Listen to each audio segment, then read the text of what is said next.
Eu que agradeço a oportunidade de estar aqui reunido com vocês, recebendo essas vibrações tão gostosas. E quando a gente vai conversando, vai trocando uma ideia, todo mundo vai entrando no assunto. E daqui a pouco está todo mundo numa vibração tão boa, não é verdade? Aí chega no fim na outra semana, né, na última palestra, que aí a gente cantou uma música no fim. Era a primeira vez que o povo ouvia e quando eu vi tinha um monte de gente cantando junto.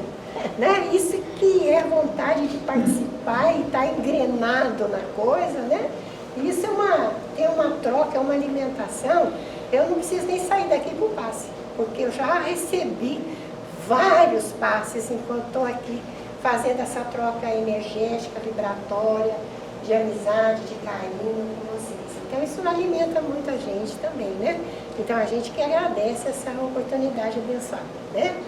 Então, hoje nós vamos falar de mediunidade, e mediunidade é um assunto que pode ser muito técnico, até muito chato, e pode ser muito empolgante, muito interessante, e se tem uma coisa que todo mundo tem dúvida é no assunto mediunidade.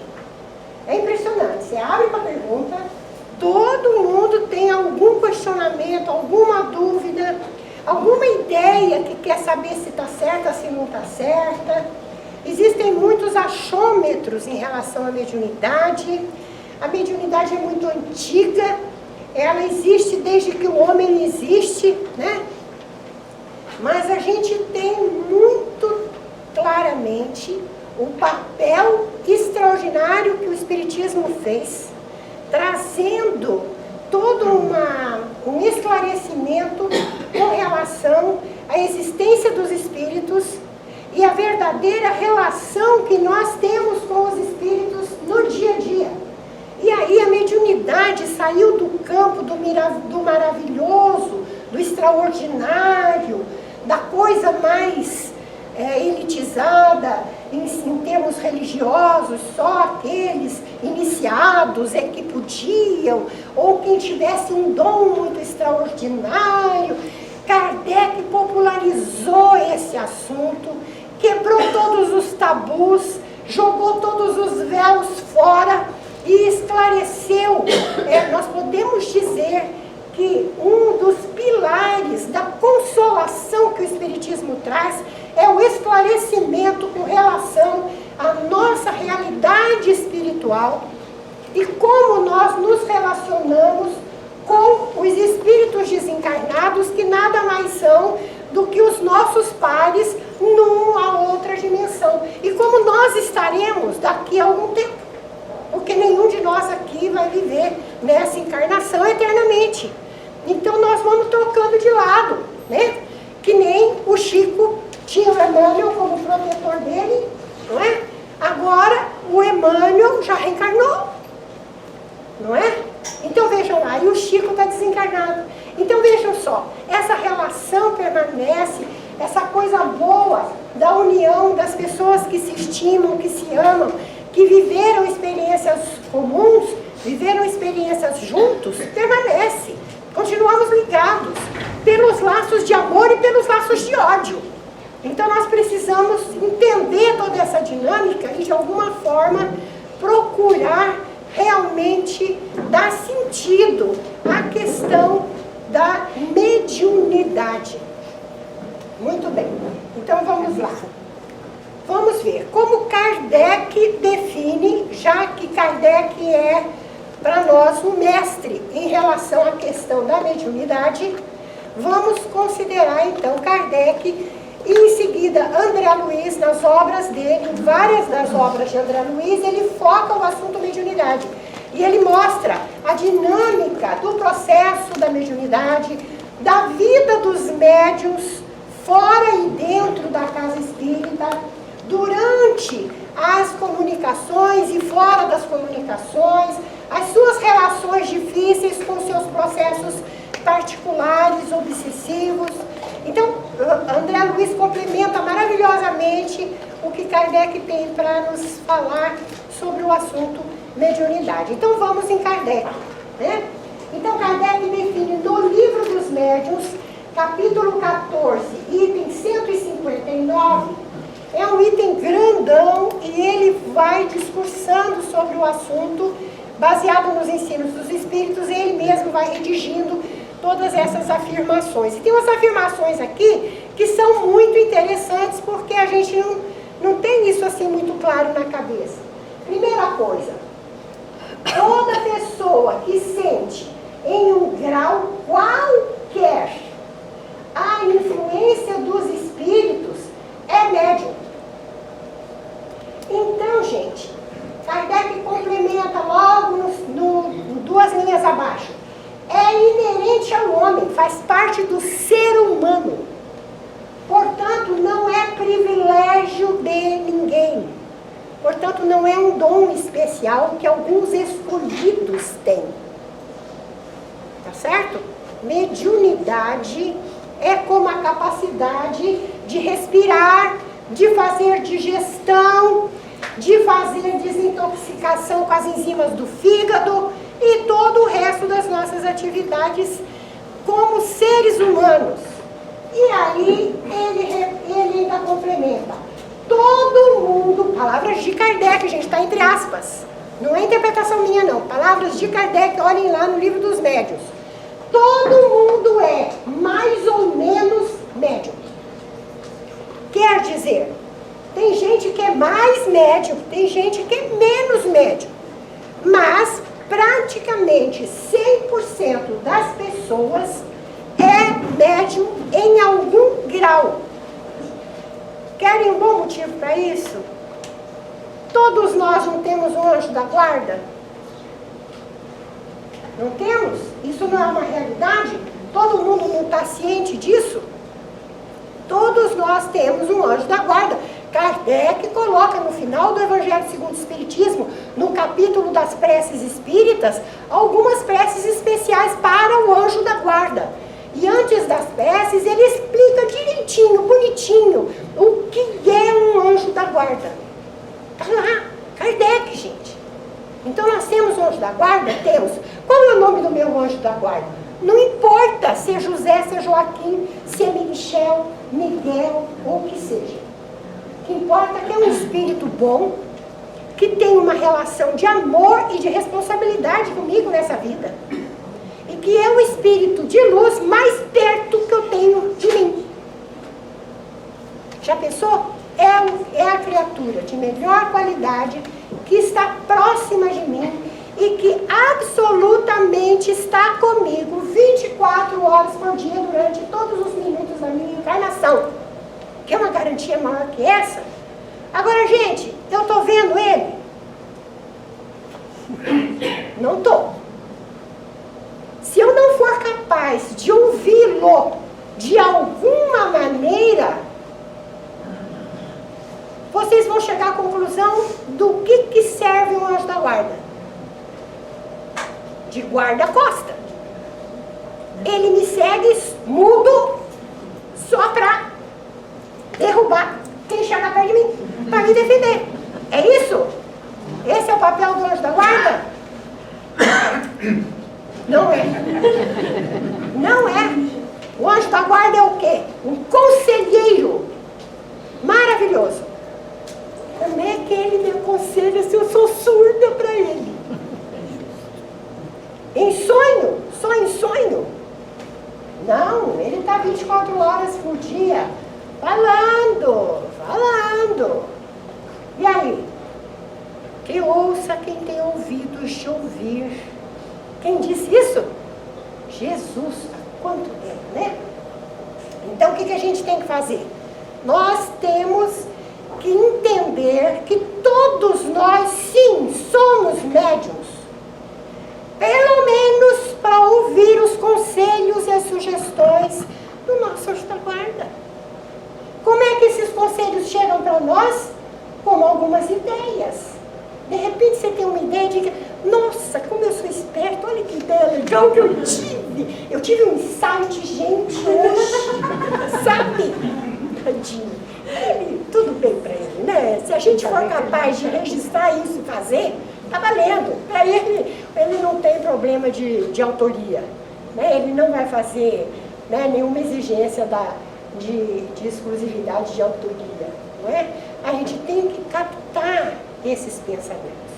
Mas para isso, gente, a gente tem que estar com o ouvido bem afinado, porque o anjo da guarda, ele é extremamente educado. E ele fala de uma forma sutil e delicada. E às vezes, junto com ele, tem um sujeito menos educado, gritando em alto e bom som: não faz isso não, você tem mais é que ir tirar satisfação com aquele outro lá, você não pode levar desaforo para casa, E quem que você vai ouvir? Quem está falando baixinho, educadamente, te chamando a atenção para o bom senso, ou aquele que está esbravejando e que de alguma forma está sintonizando com a raiva que você mesmo está sentindo? Você vai ouvir o quê? Nos desenhos animados não tem o capetinha e o ojinho? Não é? A figurinha do desenho animado? É isso, gente. É o jogo das intuições e das comunicações que nós fazemos todos os dias com os espíritos à nossa volta. Nós temos espíritos bons e espíritos perturbadores à nossa volta. Agora, se a gente não treina para ouvir a voz do bom senso e entender que este conselho tem mais sentido para ser seguido, tem mais valor do que aquela afirmação daquela outra voz que está nos chegando no íntimo do nosso pensamento, não é verdade? Isso é mediunidade, gente. Isso aí todos nós fazemos todos os dias, milhares de vezes. Se a gente não prestar atenção, a gente pode com muita facilidade embarcar nas negatividades, das sombras que estão dentro de nós. Se nós somos pessoas que somos orgulhosos, então todas as vozes que nos falarem de orgulho vão encontrar eco em nós. E nós temos um risco de aceitar esses conselhos. Olha o perigo, não é? Por quê? Porque todos nós somos médiuns e vivemos numa sociedade enorme de espíritos desencarnados à nossa volta. Embora nós não nos vejamos, a maioria de nós não tem evidência para ver, mas a gente está em contato permanente com eles, né? Então vejam, isso é tudo muito importante da gente saber. Aí a gente pergunta: gente, mas tem certeza? Todo mundo mesmo é médium? Todo mundo? E aí a gente vê Kardec respondendo a essa dúvida. E ele diz: entretanto, usualmente, este termo se aplica naqueles em que a mediunidade está nitidamente caracterizada, produzindo efeitos de uma certa intensidade. Quem são esses? Esses são os médiuns ostensivos. São pessoas que chegam na casa espírita e dizem: eu vejo espíritos, ou eu tenho visões, né, de coisas que vão acontecer, ou então eu tenho vontade, de vez em quando eu tenho uma inspiração e eu escrevo uns versinhos.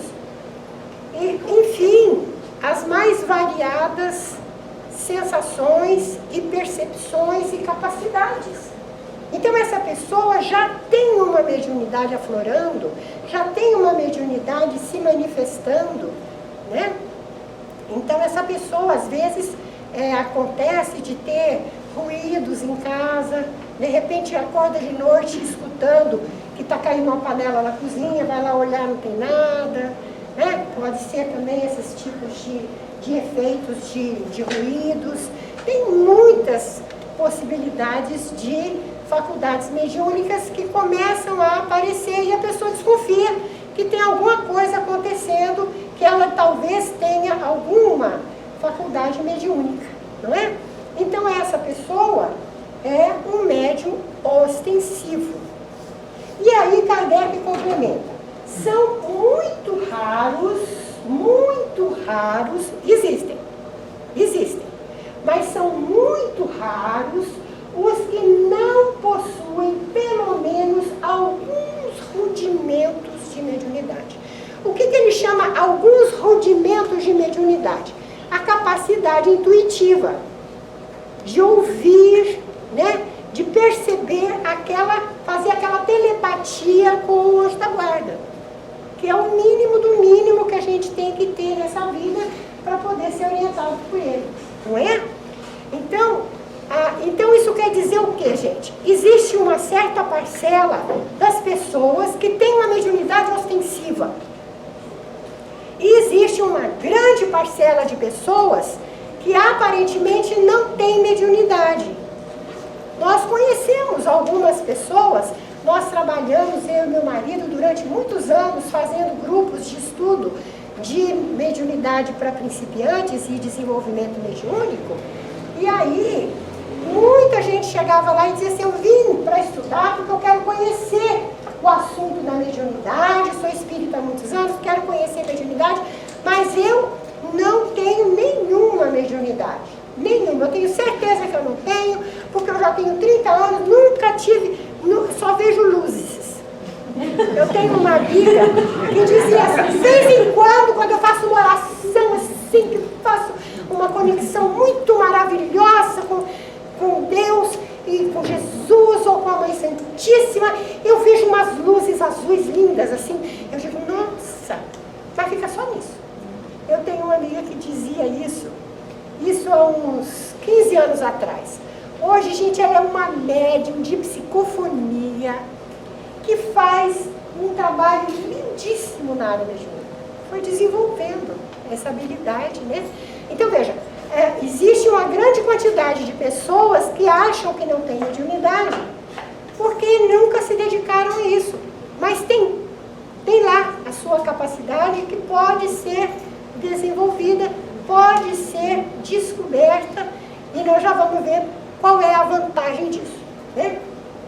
Então vejam, são extremamente raríssimos que não tem nada. Então vamos considerar que nós não somos esses nada e vamos dizer que se a gente não tem mediunidade ostensiva, a gente deve ter alguma mediunidade que a gente possa desenvolver e que é um desafio bacana para a gente nessa encarnação. Então aí a gente diz, depende do que para a gente desenvolver a mediunidade. E aí nós entramos num assunto, gente, que é muito incrível, porque até uns 10 anos atrás, Kardec dizia isso e a gente patinava, freava nas 4 rodas e não concordava. Porque ele diz textualmente, do que depende para a pessoa ter mediunidade ostensiva ou não, ter uma mediunidade mais aflorada ou menos aflorada, mais discreta. Do que depende isso? Ele responde com todas as palavras, depende de um organismo mais ou menos sensível.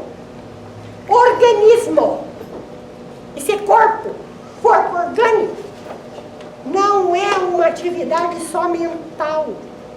Existe um aparato orgânico que determina que a gente tenha mais ou menos habilidade mediúnica. Então, mediunidade é orgânica, gente. Quer dizer que a gente já nasce com ela. A gente já nasce médium. A gente usando ou não, desenvolvendo ou não, ela é nossa. Tá certo? Tem gente que nasce muito inteligente e não usa essa inteligência. Não desenvolve habilidades e atividades que puxem pela inteligência. Escolha de cada um. Mediunidade é a mesma coisa.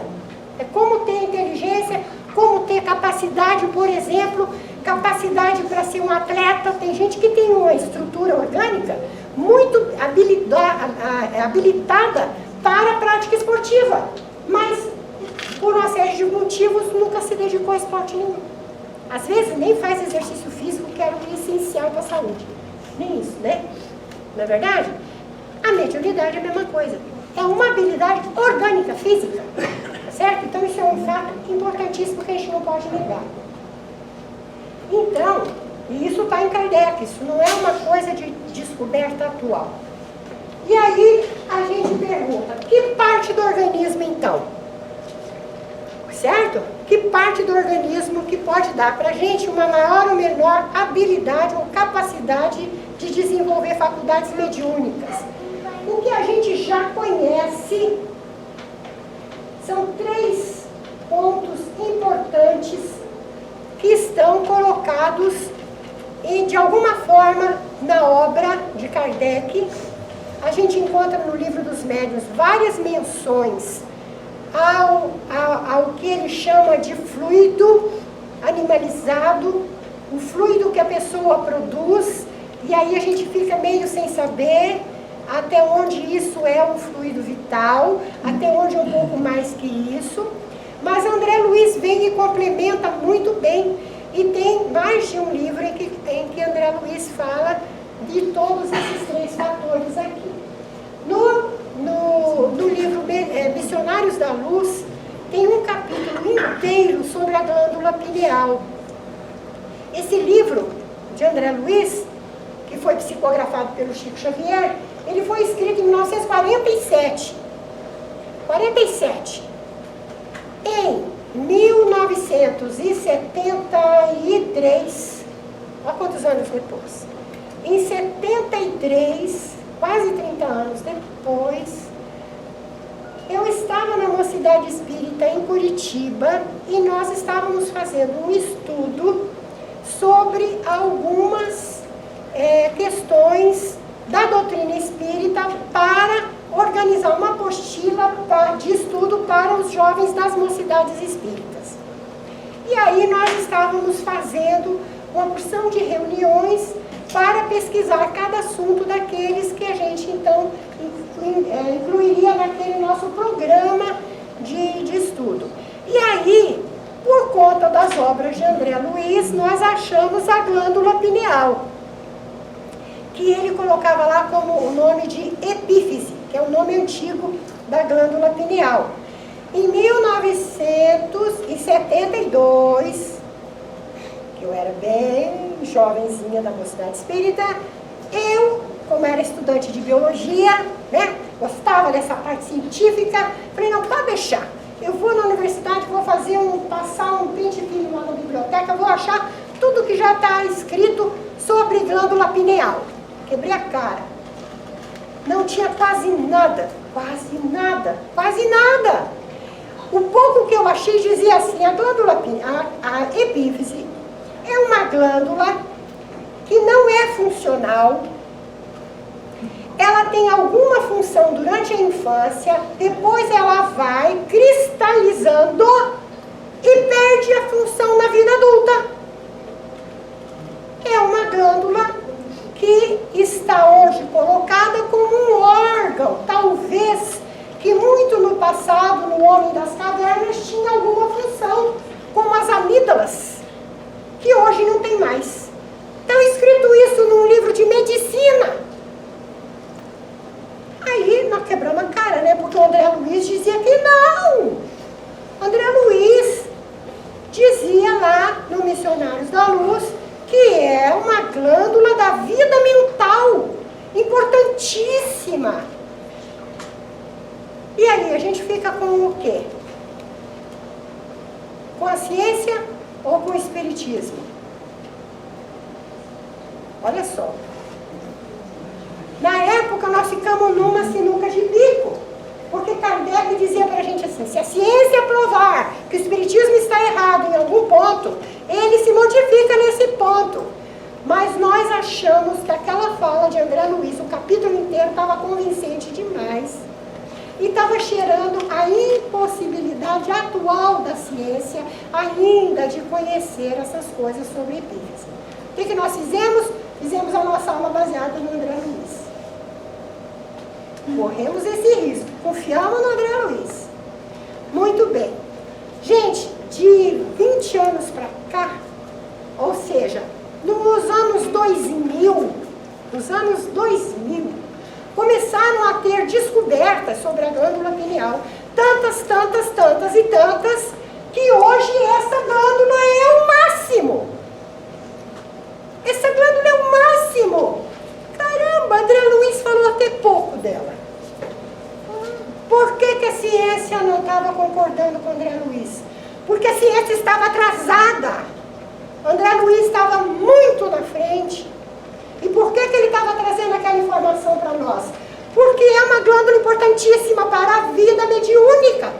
E era importante que a gente ficasse com aquilo buzinando no ouvido, aquela dúvida ali, esperando que a ciência pudesse esclarecer mais para nós. Essa é uma das finalidades da obra complementar maravilhosa de Chico Xavier. É trazer coisas antecipadamente, para depois a ciência vir aprovar e comprovar, e aí o cientista ganha o prêmio Nobel, porque não dá para dar o prêmio Nobel para André Luiz. Não é? Então o que acontece? Então a glândula pineal, ela é uma glândula muito pequena, é do tamanho de uma ervilha, e ela está localizada no centro da cabeça, bem no centro geométrico da cabeça. E ela é responsável pela produção de melatonina. Melatonina, agora todo mundo já sabe, né? Hoje em dia todo mundo, tem gente até que toma melatonina. Por quê? Melatonina é um hormônio importantíssimo que controla a função de uma série de outras glândulas no nosso organismo, e ela tem uma capacidade extraordinária de controlar o nosso relógio biológico. A cada 24 horas nós temos um pulso de produção de melatonina, ela cai na corrente sanguínea, viaja por todos os nossos órgãos, nossos tecidos, e bota ordem na casa. E faz um ciclo de 24 horas para nós. Uma coisa maravilhosa, esse hormônio produzido pela glândula pineal. Então hoje, e ela produz a vida toda. E as pessoas adultas, embora aquele grãozinho de ervilha cheio de areia, que parece que está cristalizado e morto, está muito vivo, produzindo uma função essencial para a espécie humana, né? E para os outros animais também. Ela é chamada pelo André Luiz de glândula da vida mental, pela importância que ela tem na questão da mediunidade. Ele já coloca isso no livro, como a gente já falou. Ela contém cristais que hoje já se sabe que são cristais de apatita, e que esses cristais de apatita que ela tem, essas incrustações de cristais, que parece uma areiazinha, quando você corta, faz um cortezinho de uma glândula dessa, ela é que parece ser a responsabilidade do intercâmbio que o ser humano, o médium, tem com o plano espiritual. E aí, em 1980, dois pesquisadores descobriram que a glândula pineal é capaz de captar ondas eletromagnéticas e transformar em estímulos neuroquímicos. Isso quer dizer que ela é como uma antena parabólica, gente, que capta essas ondas eletromagnéticas que podem vir dos astros. É cósmica. Nós somos seres cósmicos, nós temos uma antena parabólica para a Lua. As mulheres têm um ciclo menstrual regido pela Lua. Como é que a gente sabe disso? Como é que o nosso organismo sabe disso? Pela glândula pineal, nos nossos cristalzinhos de apatita lá. Como é que os animais, principalmente os pássaros, se orientam na sua jornada, naquelas migrações que são às vezes de um continente ao outro? Sabe como? Pelos cristais de apatita da glândula pineal, que eles também têm. Porque ela capta essas ondas eletromagnéticas que dão essa orientação para eles. Não é uma coisa incrível? Não é? Então isso eu acho assim, gente, isso foi descoberto em 1980. André Luiz já tinha falado em 1947. Né? E é um provável, então, órgão de orientação dos pássaros, isso já tem um certo consenso na ciência, né? Então vejam a importância dessa glândula pineal.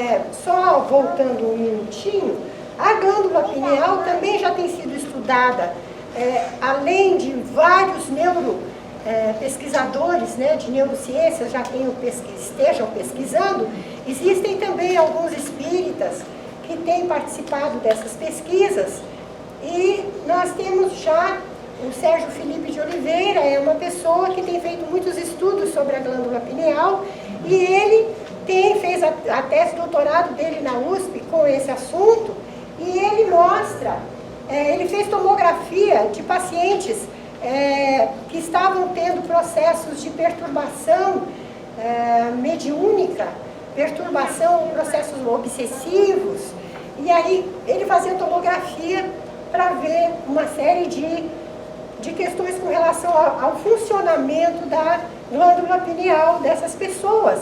E ele tem estudos extraordinários. E uma das coisas que ele descobriu é que quanto mais cristais de apatita tem numa glândula pineal, mais ostensiva é a mediunidade da pessoa.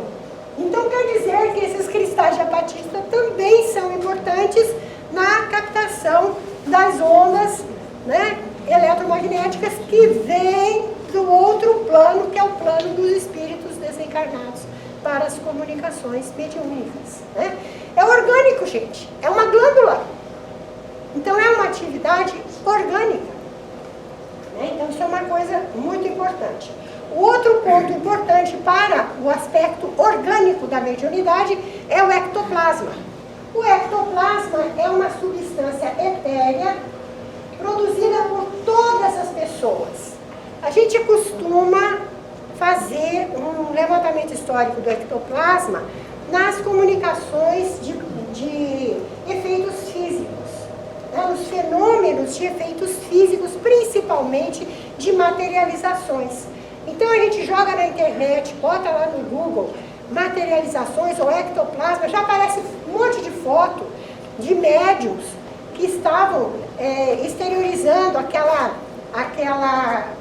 substância branca pela boca, pelo nariz, às vezes pelo ouvido, e aí vai materializando o espírito, né? Então a gente imagina que só os médiums de efeitos físicos produzem ectoplasma. E não é. Já se sabe hoje que todas as pessoas produzem ectoplasma. E existe, inclusive, alguns livros escritos. Tem um livro do pesquisador da Unicamp, que se chama Mathieu Tubino. Ele tem 2 livros falando do ectoplasma. E tem um médico formado na UEL, Londrina, que hoje mora em São Paulo, que é o Luciano Monari, que ele fez um livro sobre ectoplasma. Ele é psiquiatra. E ele estudou a questão do acúmulo de ectoplasma no organismo de pessoas que têm uma série de sintomas que ele chamou de síndrome ectoplásmica. E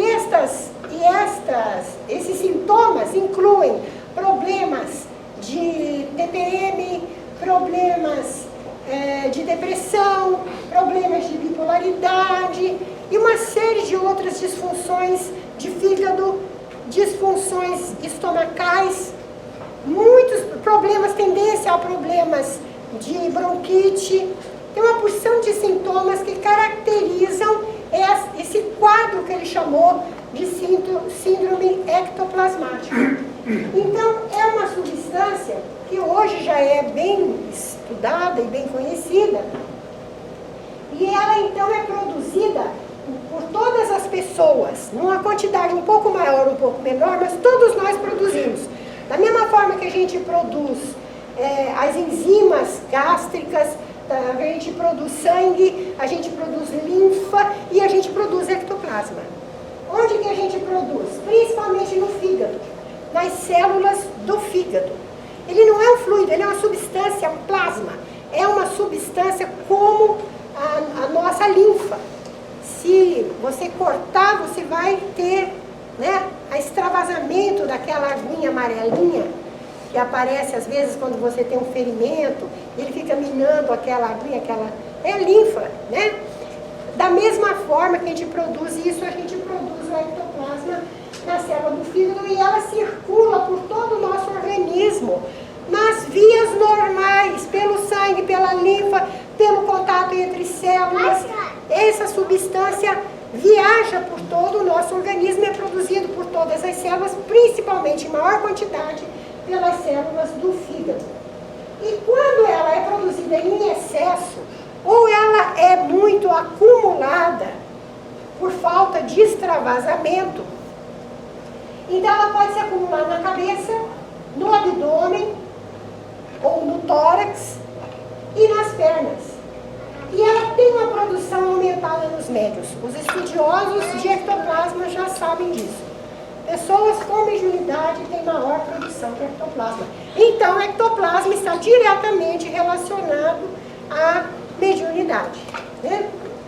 E olha, dá efeito colateral bonito, né?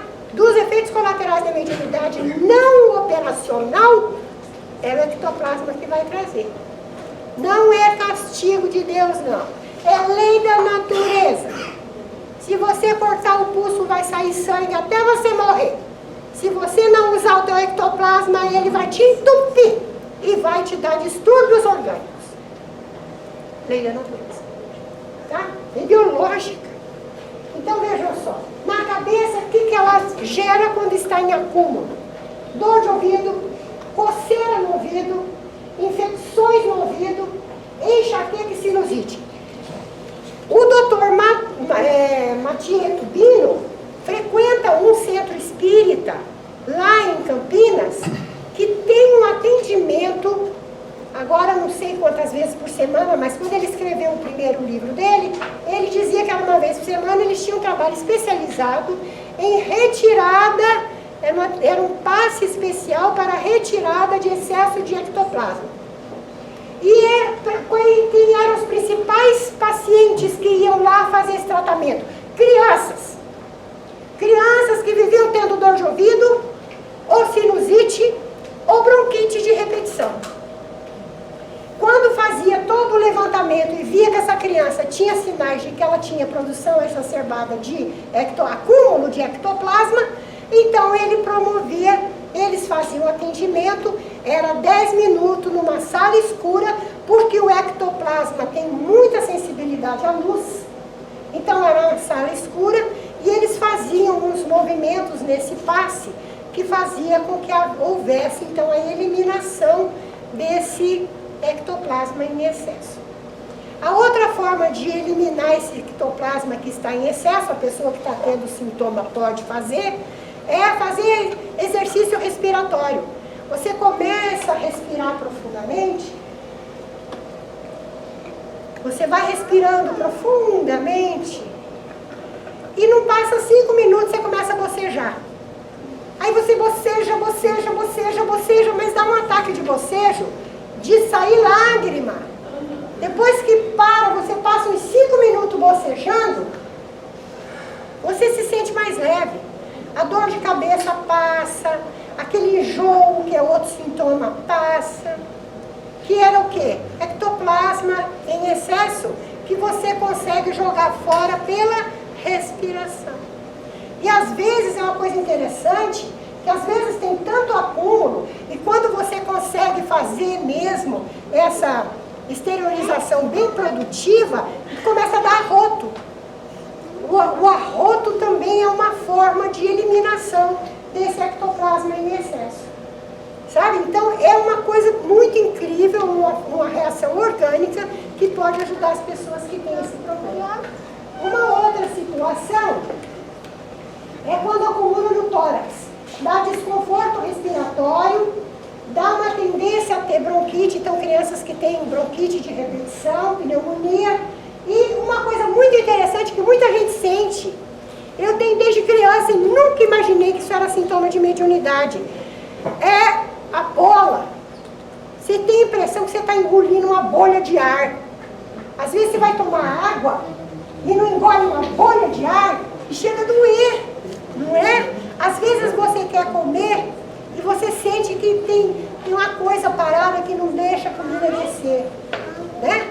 Isso aí é uma quantidade de ectoplasma que está acumulada nessa região e você tem que comer devagar para que isso vai descendo e você consegue tirar essa bola, que o pessoal reclama, chama mesmo, tem uma bola na garganta. É um sintoma bem comum. Quem tem no abdômen esse desconforto, esse acúmulo, tem desconforto no estômago, às vezes tem dificuldade de digestão, tem às vezes dor no estômago, tem muitos gases no estômago, no intestino e intestino preso. É muito comum comum pessoas que têm acúmulo de ectoplasma no intestino se queixar de intestino preso. Nas pernas, gente, é outro lugar que se acumula e é muito interessante porque dá o mesmo tipo de sintomas. Inchaço nas pernas e nos pés, dor nas pernas ou nos pés, dor no joelho e tornozelo por causa do inchaço, sensação de pernas pesadas e muitas câimbras. Aí vai num cirurgião vascular, faz tudo quanto é exame, não tem problema circulatório nenhum. Não tem nada que justifique isso, esse inchaço, essa coisa. Aí faz exame de rim. Ah, quem sabe é o rim que está fazendo você fazer retenção de água. E bababá. Não é nada. Problema cardíaco? Também não. Não é nada. Não tem uma causa orgânica conhecida e as pessoas sofrem com esse problema. E aí existem algumas coisas que a gente pode fazer para diminuir esse problema, né? Quando acumulou que eu ensinei vocês a fazer o exercício respiratório para bocejar, nas pernas não adianta, né? Então, as pernas a gente precisa descarregar isso, né? Então, precisa andar descalço na grama, né? Para ajudar a escoar, né? E diminuir a quantidade de carne na alimentação. Não precisa virar vegetariano se não quiser, mas diminuir a quantidade de carne, porque o excesso de carne aumenta a produção de ectoplasma. Também vitamina B, complexo B, o doutor Luciano Monari, ele coloca no tratamento como uma das coisas a suplementação com vitamina B, com complexo B, que diz que ajuda a diminuir esse excesso. E uma coisa maravilhosa, gente, da passe. Vem trabalhar com Da passe ajuda a desinchar os pés, ajuda a melhorar o intestino, a digestão, as bronquites emagrece. Tudo, né? Tudo. Então vejam, da passe. Por que da passe, gente? Porque quando você dá passe, você libera fluido vital e também ectoplasma. Você doa ectoplasma junto com o fluido vital durante o passe. E os espíritos estão fazendo esse trabalho. Você está usando aquilo que estava te incomodando. Olha que maravilha! Não é verdade? Então vejam só como é importante a gente descobrir essas coisas, né? A composição é proteínas, carboidratos e água. Então é uma substância orgânica mesmo, tá vendo? Não é fluido. Ela circula no corpo físico, sai pelos orifícios e pelos poros. E engraçado, a pessoa que produz muito ectoplasma, ela tem um suor pegajoso, grudento. Né? E diz assim, é por causa do calor. Não é não. Não é não. É por causa do ectoplasma. A gente já tem percebido isso com alguns médiuns que a gente tem mais convivência. E tem um cheiro característico. O cheiro de suor. O suor no calor de Maringá e você fazendo alguma atividade física, tem um cheiro diferente. O cheiro que você tem da pessoa que transpirou ectoplasma é um cheiro característico. Então, é interessante a gente ter esse né? Os fluidos também são muito importantes. O fluido cósmico universal, a gente sabe pelo que Kardec nos ensinou, é a fonte da matéria, de todo tipo de matéria que a gente conhece. Né? A matéria-prima de todas as matérias do universo. E o fluido cósmico universal tem alguns subtipos que são importantes para a gente para falar agora. O fluido espiritual, que é um fluido que está lá no livro dos médiuns, no capítulo de Laboratório do Mundo Invisível, que chama o título, que são os fluidos usados pelos espíritos para moldarem roupas, objetos, para eles se apresentarem para nós, para a gente identificar. Aquele vozinho nosso que tinha um óculos diferente, é um óculos, ele não precisa do plano espiritual do óculos, mas ele faz questão de fazer aquele óculos para a gente identificar ele. Né? E eu falei na vez passada que a minha irmãzinha apareceu para o meu marido com a roupinha com que ela foi enterrada, o vestidinho com que ela foi enterrada. Né? Então isso tudo eles fazem com esses fluidos. Uma coisa interessante é que o perispírito também é feito de fluido. O perispírito não é semimaterial, ele é feito de um fluido que tem uma composição muito parecida do fluido espiritual. Por isso os espíritos têm tanto acesso à qualidade do nosso perispírito. O fluido vital também é um subproduto do fluido cósmico universal. E é um fluido que circula no nosso corpo vital, que é o nosso duplo etéreo, e no nosso corpo físico, nos meridianos. Os meridianos da acupuntura. Então são os canais de circulação desse fluido vital, que é o que nos torna vivos.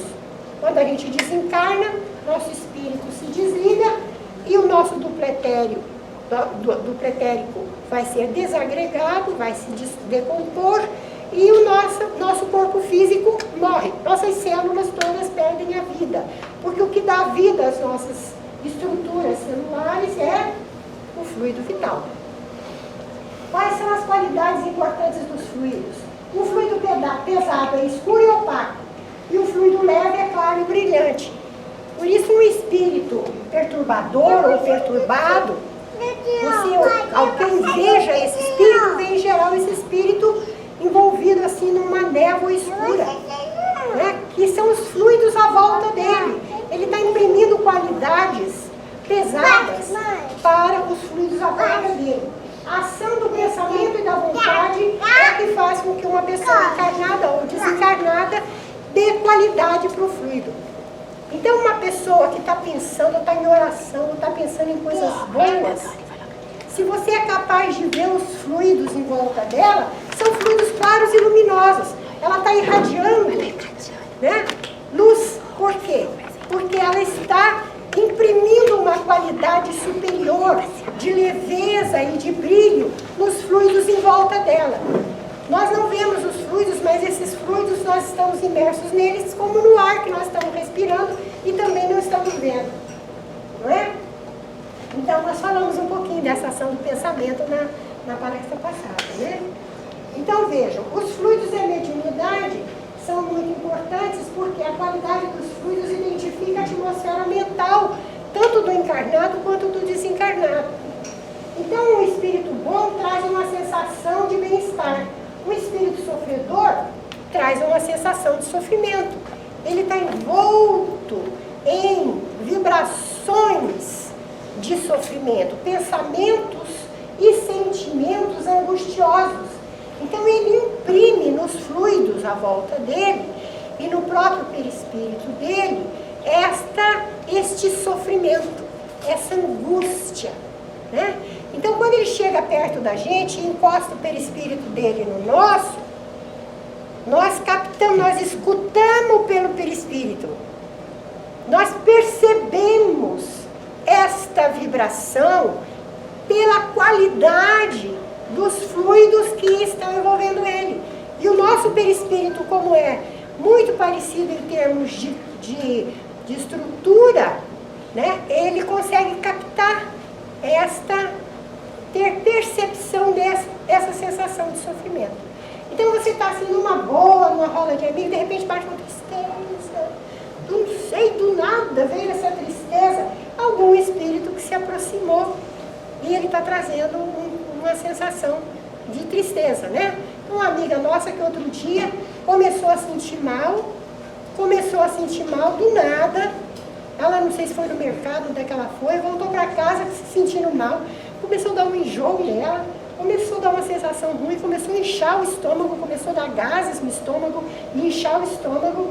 E aí ela começou a ficar mal, se sentir mal. E aí ela só piorou, no final da tarde ela foi para a UPA. Passou a noite na UPA, fizeram tudo quanto foi exame nela, nada. Não tinha nada, ela não tinha nada. O que fazer nesses casos? Então, nesses casos, um bom passe ajuda. Porque o que ela tinha?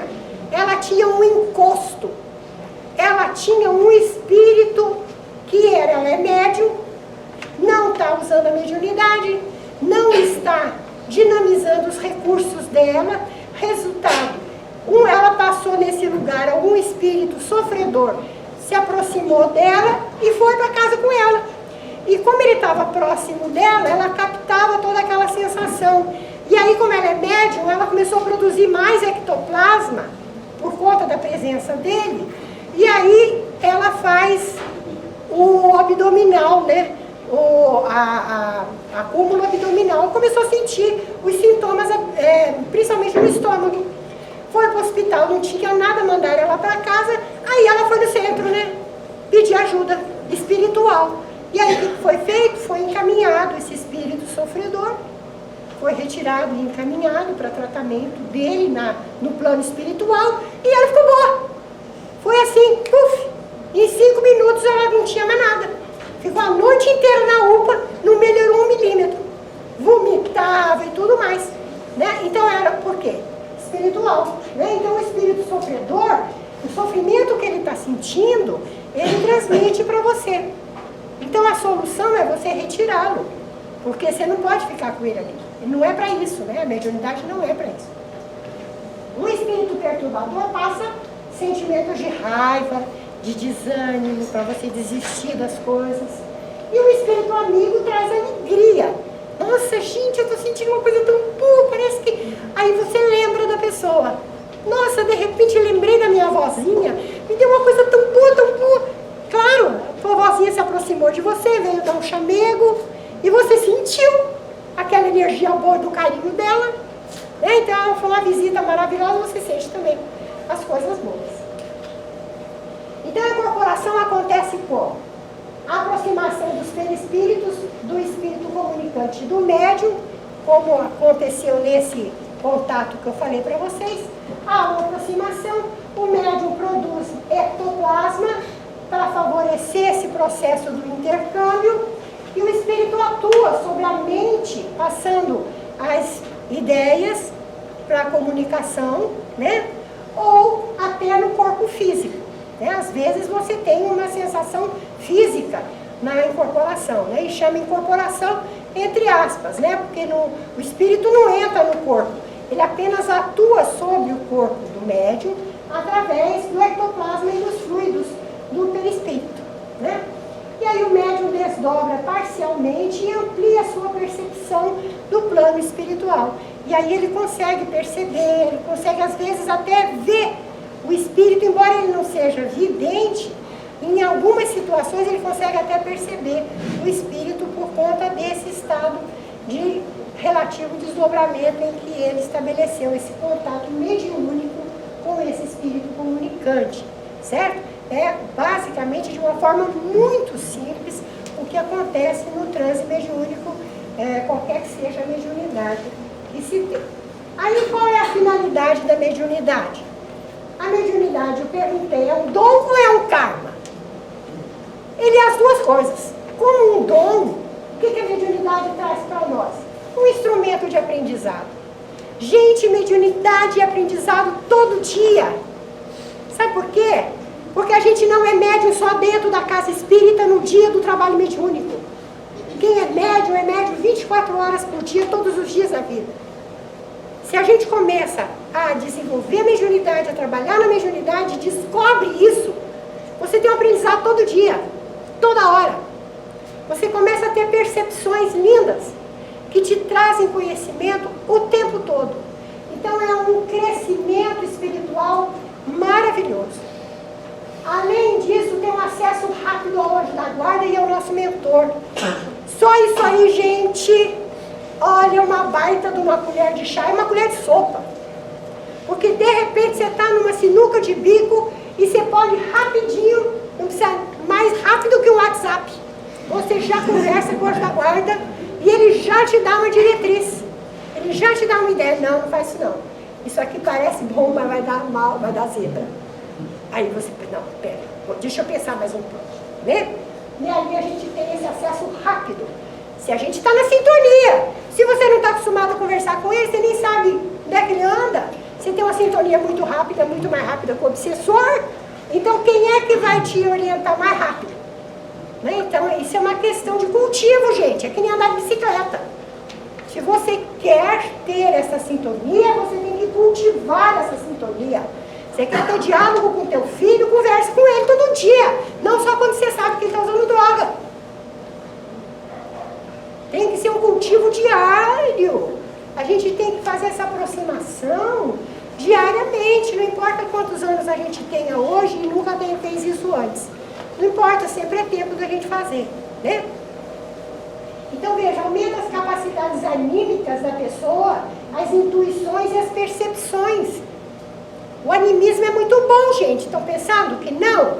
O animismo só é ruim se a gente não aprende a entender onde está a nossa participação na hora de uma comunicação mediúnica. Se você não presta atenção direitinho, o que é que o Espírito está dizendo para você, e fica botando a colher na mensagem que o Espírito está dando, botando pensamentos seus, ideias suas, você está mesclando a mensagem com ideias suas. A mensagem não dá o sentido que precisava. Não é uma coisa bem limpa, né? Agora, alguém tem culpa de fazer isso quando está começando a mediunidade? Não! Você vai aprendendo isso na prática, não é? À medida que você vai exercitando, você vai aprendendo até onde vai a tua participação, até onde a ideia é tua, até onde, a partir de onde a ideia é do Espírito. E você vai aprendendo a controlar isso e a filtrar isso, e vai controlando, isso é maravilhoso. Você vai aprendendo a se conhecer e a conhecer o seu potencial mediúnico. Isso é lindo, isso é uma coisa que se desenvolve. Ninguém vai desenvolver uma mediunidade que não tenha. O que a gente desenvolve é a habilidade para usar melhor a mediunidade que a gente já tenha. Ninguém, Kardec mesmo diz no Livro dos Médios, que a gente não tem todas as mediunidades. São raríssimos os médios como o Chico Xavier, que tem todas as mediunidades. Chico Xavier tinha inclusive a mediunidade de pegar uma carta e antes de abrir saber o que estava escrito nela, que é a psicometria. Né? Ele tinha todas as mediunidades que vocês possam pensar, inclusive materialização, ele fazia. Né? O forte dele qual era? Psicografia. Por quê? Porque era a missão da vida dele. Qual era a missão mediúnica dele? Era materialização? Não, era psicografia. E ele psicografou os quase 500 livros por conta desta menção. Né? Então, é uma maravilha o que a gente amplia a nossa capacidade de percepção quando a gente utiliza a mediunidade com frequência. Permite fazer um círculo de amigos de luz. Olha que vantagem fenomenal, hein? Já pensou? Uma vez um espírito perguntou para nós, vocês sabem o que é mérito? O que é mérito de um bom médium? O que é mérito? Como é que se mede o mérito? Uai, pelas tarefas que esse médium faça, pela dedicação que ele tenha à mediunidade, a sua moral, porque a moral do médium interfere na sua mediunidade. É um dom orgânico, mas precisa ser muito bem usado, tá certo? Então, como é? O que é esse mérito? A gente mede o mérito pelas companhias da pessoa. A gente que não conhece um determinado médium, quando a gente chega perto dele e olha que espíritos estão em volta dele, a gente já sabe como é que é. Certo? Além do que, você olha em volta dele e sabe a qualidade do fluido que está em volta dele. É sinal que os pensamentos que ele está produzindo são coisas boas. Né? Então permite a gente fazer um círculo de amigos de luz, porque a gente está trabalhando na luz. Quem é que vai ser nossos companheiros? Se você trabalha com Jesus, quem é que vai estar com você? Não é verdade? É uma questão de escolha, de afinidade. A gente está desenvolvendo o potencial de luz, é com a luz que nós vamos estar. Então, aumenta os nossos recursos de ajudar os outros. Quanto mais se desenvolve a tua capacidade mediúnica, mais coisas você pode fazer para ajudar as pessoas. E aumenta os recursos para conhecer a si mesmo, seus próprios defeitos, as suas próprias sombras que a gente precisa melhorar dessa encarnação. Como karma, ela é karma também? É. O que quer dizer karma? Compromisso. Mediunidade é compromisso, gente. Mediunidade é trabalho. Ninguém tem mediunidade para ganhar dinheiro. Ninguém tem mediunidade para aparecer na Globo. A gente tem mediunidade para ralar. Olha o Chico Xavier. É o maior exemplo que a gente tem de um grande médium que trabalhou e gastou até o finzinho do fluidinho vital dele. Não foi? A favor do quê? Dos outros. da caridade, do amor, né? Da tarefa dele. Então nós somos chamados para a vida espiritual. Quem é médium não pode duvidar da vida espiritual, né? Ele está vendo, ele está vivendo essa realidade espiritual o tempo todo. Somos chamados ao compromisso de trabalho com os espíritos bons que combinaram conosco antes de encarnar que iam trabalhar com a gente na mediunidade. Isso não é uma coisa assim, nós não entramos numa fila de gaiato e vamos fazer qualquer coisa. Nós encarnamos com uma tarefa bem estabelecida e muito organizada. Então nós vamos ser cobrados por esse compromisso que assumimos com espíritos com os quais a gente pode não estar querendo trabalhar. Então quando ele diz assim, eu não gosto dessa história de mediunidade, não quero saber disso não. Eu acho que não tem mediunidade, também não quero nem saber, então deixa pra lá. Tá? Então tá, tudo bem. Livre-arbítrio, assume a responsabilidade, porque aí vai doer mais tarde. Somos cobrados para usar a caixa de ferramentas que nós recebemos ao encarnar, porque é uma caixa de ferramentas para fazer uma tarefa importante durante toda uma encarnação. Se a gente não fizer, deixar ele enferrujando, nós vamos ter que prestar conta disso. Nossa escolha gera responsabilidade. Nós fomos matriculados numa escola muito especial, que é a escola da mediunidade, e não podemos abandonar essa tarefa. E se eu não quiser? Aí a pessoa, escuto muito isso. Não tem um jeito de tirar essa mediunidade de mim? Não tem um jeito, porque essa mediunidade está me perturbando. Claro, todo mundo que começa, a maioria das pessoas, quando começa a aparecer os sintomas de mediunidade, vem de uma forma atabalhoada. E aí você se assusta, e aí dá dor de cabeça, daí dá insônia, daí de repente você sente uma vibração esquisita. Não é confortável, no começo não é.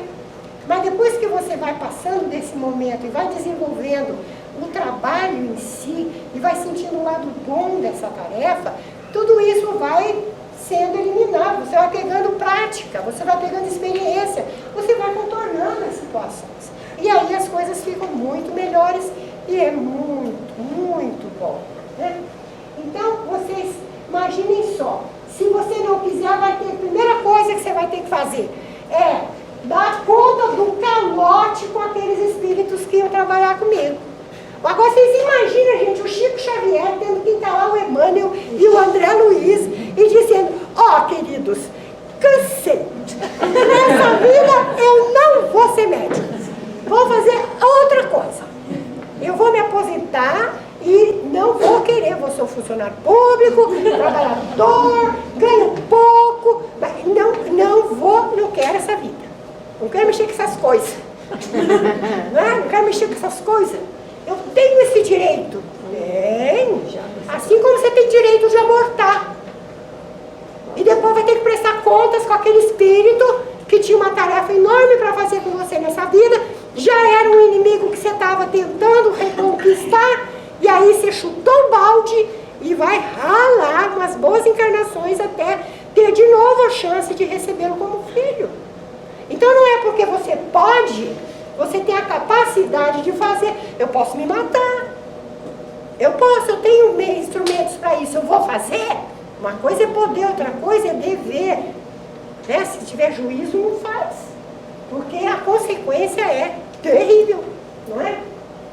Então vejam só, vai ter que enfrentar, eu vou ter que enfrentar os meus perturbadores. Olha, gente, isso é um motivo bem sério. Porque todos nós, vocês viram lá a minha amiga, né?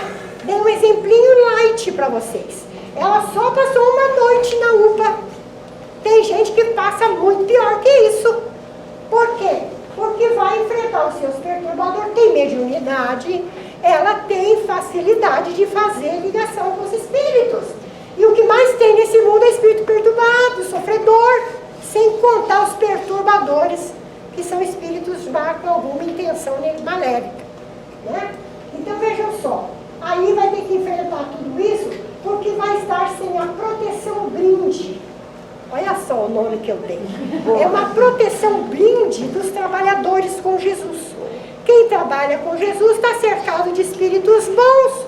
Então os espíritos ruins nem se achegam, porque não estão muito afim da luz. Então tem um monte de gente de luz perto de você, meu filho. Quem é da sombra não gosta. Não é? Agora você apaga a tua luz, vai para o escuro, sozinho, né? E não quer encontrar os tenebrosos. Não é verdade? Isso é sério, gente. Vocês não imaginam o número de pessoas desequilibradas, desesperadas, que chegam ao centro espírita só porque negligenciaram a sua tarefa mediúnica. E agora estão colhendo fruto. Isso é só o fruto, gente, é automático. Isso não é castigo, isso é automático. E aí vai adoecer, isso é o pior. Isso é o fim do fim. Vai adoecer pelos efeitos colaterais da mediunidade sem frutos e sem méritos. Por causa de quê? Acúmulo de ectoplasma. Não está gastando ectoplasma no trabalho mediúnico, vai se intoxicar com ele. Ou usa, ou se intoxica. É uma escolha, então escolhe. Então é tão sério, gente, é tão sério, que não dá para não assustar. Não é? Porque é a realidade. Então a pessoa chega e diz assim, muito lightmente: ah, eu estava pensando, eu comecei a assistir umas aulinhas do curso de mediunidade, mas ai, aquilo, sabe, não é para mim. Tá bom, tudo bem. Esse cidadão aqui, que é um baita de um espírito de luz, quando chegou com as credenciais para ele subir para outro plano, ele pediu de joelho para a Mãe Santíssima, para ficar, para permanecer no espaço da Terra, ainda trabalhando no plano espiritual pelas pessoas da nossa humanidade. Então hoje você pede socorro para o Dr. Bezerra de Menezes e para toda a equipe dele, por causa de quê?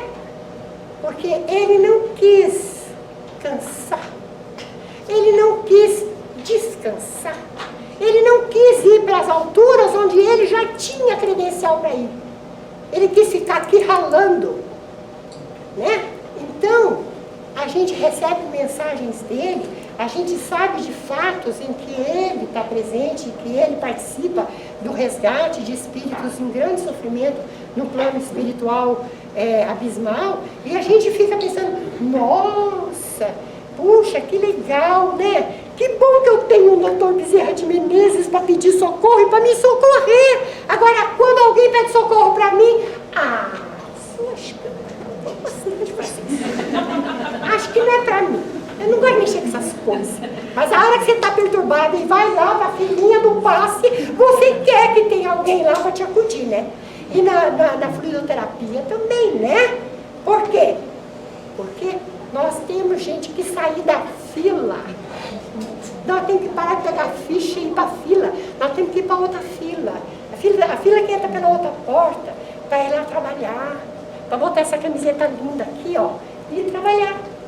Sabe? Porque é assim que a gente se cura. É trabalhando, né? Essa é a nossa tarefa. Então, para terminar, nós não estamos de férias. O Espiritismo é a fé raciocinada para quem? Para quem estuda. Tem que estudar para usufruir da fé raciocinada do Espiritismo. Se não, nem fica sabendo. Consolador para quem consola. Se não consolar, não será consolado. Evolução para quem pega a enxada. Porque se você for espírita só de carteirinha, não vai evoluir. Não vai. Não tem jeito. Colônia de luz, depois que desencarna, nós somos espíritas, nós vamos para o nosso lar. Nós vamos lá para aquelas, como é que chama aquela parte lá que o André ia acudir as pessoas lá, aquelas cavernas lá do nosso lar, mas as cavernas. Né? Porque nós vamos para onde nos couber, na faixa da afinidade, dos méritos e do trabalho que a gente tem. Então, a colônia de luz é para quem produz. Né? Nós somos espíritas, somos, gente, somos. Então, sinto dizer para vocês, mas não existe espírita não praticante. Não existe. Nossa, o espírita, como que é um espírita não praticante? Que não estuda, só assiste a palestra. Boa, gostei. Né? E ainda fica contando no relógio, ó. Passou 10 minutos. Não segue Jesus, não gosta de ler o Evangelho nem uma pagininha antes de dormir, mesmo dizendo que vai conseguir conversar com o anjo da guarda e combinar para ir juntinho com ele, onde é seguro durante a noite, porque à noite vocês não vão ficar no quartinho protegido de vocês, vocês vão para o plano astral. E vão com quem? Se não for com o anjo da guarda, tem muita gente esperando vocês para ir junto. E vão para as quebradas. Aí vocês acordam se sentindo péssimos. Tiveram pesadelos horríveis. Onde é que vocês andaram? Por quê? Ah, deu preguiça, eu estava muito cansada, eu não quis ler o Evangelho. Né? Gente, é muito mais que isso. Seguir Jesus é mais que ler uma página do Evangelho antes de dormir. É bem mais. Mas pelo menos começa por isso, já está valendo. Não faz caridade. É médium e não trabalha. Se é te matar. Vejam só. Qual a minha mediunidade? Como é que eu vou saber? Só para fechar. Essa é uma pergunta que todo mundo faz. Como é que eu vou saber qual que é a minha mediunidade, então? Você me convenceu, cara. Você já me aterrorizou. Eu estou apavorado. E eu vou amanhã mesmo. Eu vou começar a fazer alguma coisa para usar a minha mediunidade. Né? Como é que eu começo? Então começa estudando a mediunidade. Entra no grupo de estudo. Só aqui na casa tem grupos muito bons. Você começa estudando a mediunidade. No estudo da mediunidade, tem umas aulas práticas onde você vai aprender a desenvolver a concentração. Vai ajudar até para você fazer oração. Porque tem gente que diz assim, eu não consigo rezar porque eu não consigo me concentrar. No meio do Pai Nosso eu já esqueci onde é que eu estava. Isso é falta de quê? De treino. Não é? Falta de treino. Então vamos desenvolver a concentração e a oração juntos. Vamos desenvolver a percepção de fluidos. Porque aí você já vai percebendo, olha que tipo de espírito que está aqui, de repente você sente uma raiva, começa a lembrar da sogra, aí você diz assim, peraí, mas do que eu lembrei da sogra? Estou sentindo aqui olha essa sensaçãozinha, isso aqui é um espiritinho de porco, né, que está me assoprando essas ideias, está abrindo um arquivo que eu tenho guardado, mas que eu não quero agora. Então a gente fecha o arquivo e manda o cidadão embora. Faz aquela musiquinha que eu falei para vocês. Aí desenvolve a mediunidade intuitiva, porque essa coisa vai indo de passinho em passinho. E você vai desenvolvendo a mediunidade intuitiva. Aí você vai trabalhar dando passe. Ninguém precisa ser médium sensível para dar passe. Porque você tem fluido vital que você pode doar. Você tem ectoplasma que você pode doar. Depois de uma sessão de passe, você vai para casa levinho e vai dormir. Né? Por causa de quê? Você ficou 2 horas, 1h30, rezando, orando, em companhia de espíritos bons que estão fazendo passe para aquelas pessoas necessitadas. E você está se doando em amor e fisicamente. Pronto, você vai para casa, ó, academia espiritual. Você vai para casa levezinho. Né? Emagrece teu ectoplasma, ó, vai dormir bem. Trabalho fazendo irradiações, tem trabalhos também na casa em que você faz as orações para aquelas pessoas que põem o nome no caderno. Você manda vibrações de amor, vibrações, orações por essas pessoas. Você está mobilizando e mandando fluido vital para elas. Que é o processo da irradiação, não é? Trabalha como médium de sustentação. Gente, isso aqui é a coisa mais light que você pode fazer no caminho de se desenvolver mediunicamente. Você está doando para ajudar a manutenção do ambiente espiritual de uma sala de trabalho ou da sala de passe. Na sala de passe tem gente lá trabalhando, dando passe e você lá orando para que haja uma energia boa no ar para ajudar o equilíbrio daquele trabalho que os outros estão fazendo. Você está ajudando no momento de sustentação. Eu conheci, quando era criança ainda, uma ex-leprosa. Era uma mulher miudinha assim, e ela tinha tido lepra quando era ainda muito jovem. Ela tinha 18 anos quando ela teve a lepra e se curou. Felizmente ela conseguiu se curar depois de bastante tratamento e tudo. O que aconteceu é que ela ficou cega, cada lepra ela ficou cega, ela atacou as cordas vocais dela, ela falava que era muito baixinho que ela falava, era muito difícil escutar, e tinha que ficar pertinho dela para escutar e entender o que ela falava, de tão que ela ficou afetada, né? E ela perdeu o tato Ela não chegou a perder partes das mãos, mas ela perdeu o tato. Então ela lia braille com a língua. E aí você diz assim, ela quase não falava, ela não conseguia, ficou surda de um ouvido, ela ficou cega e ela lia as obras espíritas em braille com a língua. Estudava espiritismo. A gente tem todos os recursos e às vezes não estuda. Não é de doer? Veja, tudo isso que ela fazia, ela tinha calo, o único ouvido que eu via, que era o ouvido direito, ela tinha calo na orelha, porque ela passava o dia inteiro no telefone. Ela era de uma família muito rica, muito bem colocada socialmente, ela passava o dia inteiro arrumando emprego, arrumando doação, arrumando cadeira de roda para não sei quem, arrumando muleta para não sei quem, ajeitando. Ela fazia caridade de tudo quanto é tamanho, usando o telefone. Na década de 60, que telefone não era o que é hoje, não tinha WhatsApp. Vocês imaginem, gente, não tinha celular, era aqueles elefantes, sabe aqueles elefantão preto? Que era tudo na base do trum, trum. E ela fazia o dia inteiro telefonemas para ajudar as pessoas, né? Minha primeira atividade mediúnica, sabe qual foi? Eu entrei no estudo de mediunidade e eu era daquela que só via luzes. Eu não tinha mediunidade. Então, eu lá estudando, dedicada e tudo, não aparecia nada.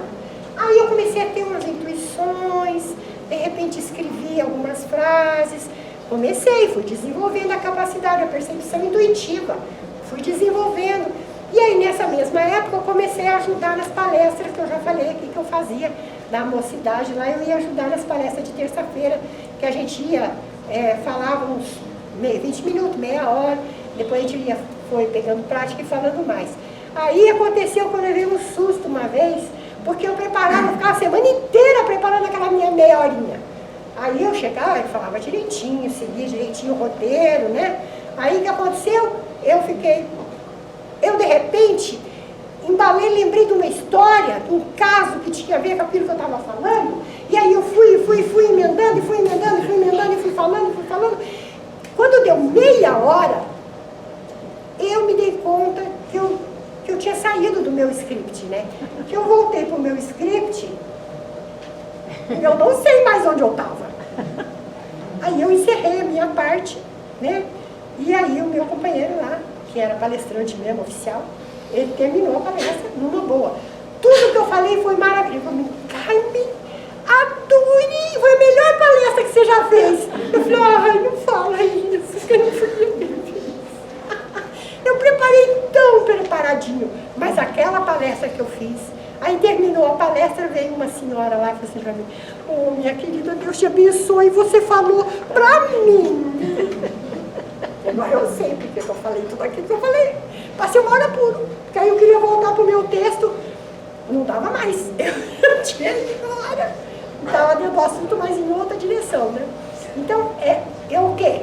Comecei a desenvolver mediunidade e veio a tarefa.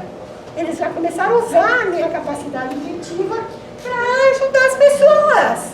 Como? Na palestra, não é? Então essas coisas a gente tem que levar em consideração. Então, afinal, é dom ou é karma? É as duas coisas. É dom porque é um presente para essa encarnação. É um instrumento de trabalho para nós, para a gente evoluir. É dom. E é karma também porque é compromisso nessa vida. Ninguém vem com mediunidade se não tiver uma tarefa cumprida. Portanto, gente, dom e karma junto a gente chama de talento. Lembra como Jesus falava? Esse é um talento que nós recebemos para multiplicar. Ninguém pode enterrar talento. Viu? Tem mediunidade? Não pode enterrar. Então a gente pode dizer assim, Jesus é a porta, o Espiritismo é a chave, e a mediunidade é a escada onde você sobe para chegar nessa porta. Então é a tarefa que você desenvolve para poder se tornar cristão, para fazer caridade, para entender o Espiritismo, para entender Jesus e viver Jesus, né? Então, quando a gente lembra daquela história das pegadas na areia, a gente se lembra dessa situação, né?